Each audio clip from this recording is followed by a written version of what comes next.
Quelques obstacles à l'acquisition de richesse ou au développement personnel des gens, c'est que moi j'en vois deux principaux. La première, quand vous dites aux gens qui peuvent s'enrichir, ils n'y croient pas. Et pourtant, la majorité des millionnaires d'aujourd'hui n'avaient rien ou n'ont commencé avec rien. Ce n'est pas parce que vous naissez avec de l'argent que vous êtes capable de continuer à en gagner ou d'en avoir. Moi, je connais beaucoup de gens qui sont partis de rien et qui ont eu beaucoup d'argent. Et à l'inverse, je connais aussi beaucoup de personnes qui n'avaient pas grand-chose ou qui avaient plutôt beaucoup d'argent et qui sont arrivés à zéro. Donc, déjà, naître avec de l'argent n'est pas une condition au fait que n'est pas une garantie que vous continuerez à en avoir. Donc la première, les gens ne croient pas en eux. Et la deuxième, qui est plutôt une conséquence, si les gens ne croient pas en eux, ne croient pas qu'ils peuvent s'enrichir, ben, ils font rien, tout simplement. Ils font rien. Donc on leur donne quelques recettes, ça leur semble tellement facile, parce que s'enrichir, c'est pas si difficile que ça, améliorer sa vie, c'est pas si difficile que ça, mais aux gens, ça leur semble tellement facile qu'ils ne font pas les choses. Et ça m'a toujours étonné et sidéré. Et ça vient peut-être aussi de notre culture judéo-chrétienne qui dit que si on ne souffre pas, on ne mérite pas, ou alors on ne peut pas avoir. Mais moi, franchement, je vous dis que s'enrichir, prospérer, changer sa vie, c'est pas difficile. Et la première chose qu'il faut faire, c'est prendre la décision de changer les choses et de vouloir vraiment quelque chose de plus pour soi. Est-ce que ça prend beaucoup de temps de s'enrichir ? Déjà, vous ne pouvez pas le faire en 5 minutes. Les seuls qui peuvent le faire en 5 minutes, c'est de jouer au loto. Bon, moi, personnellement, je ne connais pas les numéros, sinon je les aurais déjà utilisés depuis longtemps. S'enrichir, ça ne prend pas plus de temps que de s'appauvrir. Ça dépend essentiellement de ce que vous allez faire de votre argent, la manière dont vous allez l'utiliser. Et c'est ça qui va déterminer la direction dans laquelle vous allez aller. Quelqu'un qui a 0 aujourd'hui, qui dépense plus que ce qu'il gagne, va s'appauvrir. Quelqu'un qui gagne 1000, mettons 1000 euros, qui n'est pas une paye, qui est vraiment le SMIC net, je veux dire, à partir du moment où il dépensera moins que ce qu'il gagne, il commencera à s'enrichir. Donc ça ne prend pas plus de temps. Votre richesse, elle est d'abord dans votre tête, votre argent est d'abord dans votre tête, et c'est ce que vous ferez de ce que vous gagnez qui va déterminer dans quelle direction vous allez aller. Faut-il s'imaginer riche pour devenir riche? Moi, je pense que, encore une fois, votre argent est dans votre tête. C'est-à-dire que si vous ne dites pas « moi, je veux plus de choses pour moi dans ma vie », bah, vous n'aurez rien, vous n'aurez rien de plus. Si vous n'avancez pas dans cette direction de dire moi je veux que mes enfants soient heureux, je veux qu'ils aient plus de choses que moi je n'en ai eu ou autant que je n'en ai eu parce que j'estime avoir été gâté par la vie, bah, si vous ne prenez pas cette décision, si vous n'avancez pas dans cette direction, bah, il ne se passera rien, encore une fois. C'est aussi simple que ça. Il suffit très simplement de vous prendre en main et de choisir son destin. Alors c'est vrai qu'on gagne une certaine somme d'argent chaque mois, on a envie de se faire plaisir, on a envie de consommer, et c'est ce qui va... Alors, est-ce qu'il faut tout consommer, tout dépenser? Non, justement, c'est bien une des recettes. C'est-à-dire que si vous dépensez tout et vous ne pensez jamais à l'avenir, vous n'allez jamais rien mettre de côté, vous ne penserez jamais à l'avenir et jamais vous pourrez vous développer. Le premier bonheur, c'est de pouvoir vivre correctement, c'est-à-dire de pouvoir se loger, de pouvoir manger et de pouvoir subvenir aux besoins de ses enfants. Dès que vous allez dépasser ce stade-là, tout le reste, c'est du superflu. Donc, est-ce qu'à partir du moment où vous pouvez vous manger correctement, vous pouvez vous loger correctement, est-ce qu'avoir le dernier téléphone portable à la mode, est-ce que ça vous apporte du bonheur? C'est un peu la question qu'il faut se poser. Si votre bonheur il est associé qu'à l'aspect consommation, le jour où vous ne pouvez plus consommer, vous ne pouvez plus être heureux.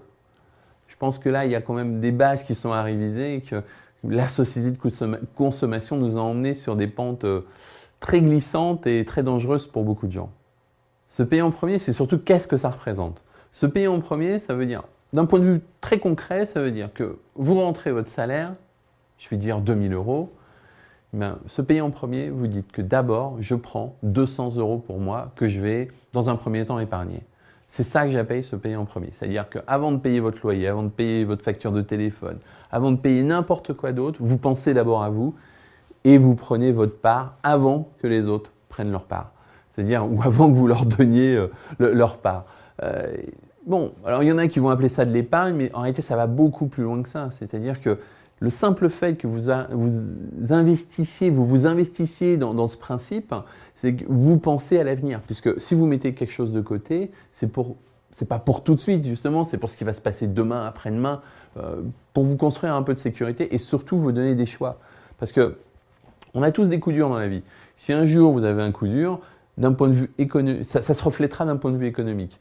Donc d'un point de vue économique, si vous avez un coup dur et vous avez un peu d'argent de côté, ben, vous pourrez pallier au problème. Si vous n'avez rien, ben, non seulement vous allez avoir votre problème, mais il va y avoir un deuxième problème, c'est-à-dire le manque d'argent qui va venir se cumuler. Donc se payer en premier est sans aucun doute un des plus grands principes, je dirais, de la sécurité, surtout dans un monde capitalistique et surtout de prospérité. L'argent, à mon sens, ça sert à deux choses. Ça sert pour votre avenir et votre sécurité, et ça sert aussi à vous faire plaisir. Si vous faites que de vous faire que plaisir, bah vous ne pouvez pas assurer votre sécurité. Mais si vous ne faites que assurer votre sécurité, vous ne pouvez plus vous faire plaisir. Donc je pense qu'il y a un mix entre les deux à trouver. Maintenant, comment on fait pour assurer les deux? Bon, déjà, si plus vous dépensez, bah moins il vous reste. Alors, comment il faut dépenser? Il faut dépenser, le plus simple, qui n'est pas non plus le plus évident, c'est de dire j'achète ce que j'ai besoin. Et peut-être aussi d'éviter dans le piège de la société, de tomber dans le piège de la société de consommation qui veut toujours vous faire consommer plus, comme je disais tout à l'heure, en assimilant consommation et bonheur. Donc si vous pensez que plus vous consommez, plus vous êtes heureux, bah, là vous êtes vraiment dans le piège. Le bonheur, il n'est pas là, il n'est pas dans votre argent. Il y a beaucoup de gens qui n'ont pas beaucoup d'argent et qui sont parfaitement heureux parce que votre bonheur, il est avant tout dans votre tête avant d'être dans votre porte-monnaie. Donc votre bonheur, il est avec vos proches, vos amis, vos enfants, vos relations, votre épanouissement personnel. Et encore une fois, il n'est pas dans les magasins. Alors je ne dis pas, encore une fois, qu'il faut se frustrer, se priver. Faites-vous plaisir, c'est très important pour avoir le plaisir de vivre. Mais il faut aussi penser à l'avenir. Sinon, encore une fois, si vous avez un coup dur, non seulement vous ne pourrez plus assurer votre avenir, mais vous ne pourrez plus vous faire plaisir. Alors comment savoir si un investissement va perdurer sur le long terme? Je pense que la plupart des gens devraient utiliser leur bon sens. C'est-à-dire que nous sommes trop menés par la cupidité. C'est-à-dire qu'on veut toujours gagner plus. Mais gagner plus, c'est donc vouloir toujours un petit peu plus. Et c'est souvent le petit peu plus qui nous fait perdre tout ce qu'on a gagné avant. Il y avait, je crois que c'était le baron Rothschild ou Rockefeller, je ne me rappelle plus, c'est l'un des deux qui disait « Je me suis enrichi en vendant toujours trop tôt ». C'est-à-dire qu'il achetait des investissements, des actions pour la banque ou pour ses clients et il les vendait trop tôt. C'est-à-dire qu'il disait « Ok, on a gagné 20%, on s'en va, on a bien gagné notre vie ». Alors même si l'action montait 30, 40, 50, 100% plus haut. Bon, il ne faut pas être trop gourmand. Maintenant, vous pourrez jamais, vous êtes dans un marché immobilier, vous pouvez acheter quand c'est pas cher, mais vous ne pouvez jamais savoir quand ça sera le plus cher.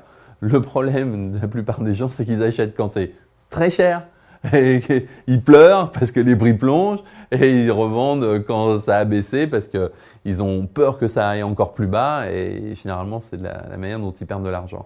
Donc, la meilleure protection, c'est son bon sens.